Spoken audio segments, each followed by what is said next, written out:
Qu'est-ce qui se passe? Mon petit garçon est en état d'arrestation grâce à ton petit frère. Karl, il faut que tu te dénonces aux flics. Tu sais que c'est la bonne chose à faire. Non, jamais de la vie. Pourquoi je ferais ça? Parce que mon fils est en tôle et que tout ça, c'est ta faute. Il y sera pas pour très longtemps. Une semaine au plus, il a que 10 ans. Non, il a 13 ans. Karl a mal estimé l'âge de Shachi. Samy était furieuse à cause de ça. Elle insistait pour que Karl se rende de lui-même, alors qu'ils étaient dans une impasse. Soudain, un grand nombre de policiers ont fait irruption. Karl a sauté du canapé en panique. Il a essayé de s'enfuir par la porte arrière. Mais ce qu'il n'avait jamais imaginé, c'est que Samy l'avait directement trahi. Elle a volontairement révélé sa position aux policiers. En fait, c'était elle qui avait appelé la police depuis le début. Elle a dit à Fiona que Karl paierait pour ses actes. Karl n'est pas allé bien loin avant d'être encerclé par la police. Les mains en l'air, tout de suite. Ça va, tirez pas. Je suis blanc.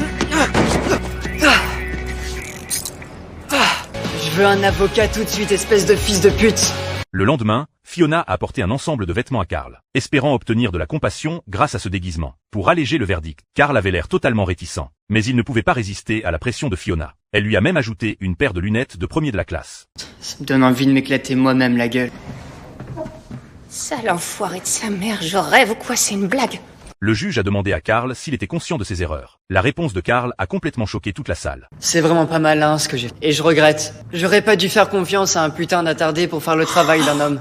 Donc la prochaine fois que je veux faire passer de la drogue, je serai moins con. Ces propos ont totalement mis le juge en colère. Le juge, furieux, a condamné Karl à 1 an en centre de détention pour mineurs. Putain, je peux savoir ce qui t'est passé par la tête, Karl? Quand Paul Sandy est sorti de tôle, il savait fabriquer des bombes et blanchir de l'argent. C'est pas à l'école qu'on apprend ça. Et puis ça me donne une réputation de caïd de dingue. T'inquiète pas, je vais mater la tôle comme une grosse chienne.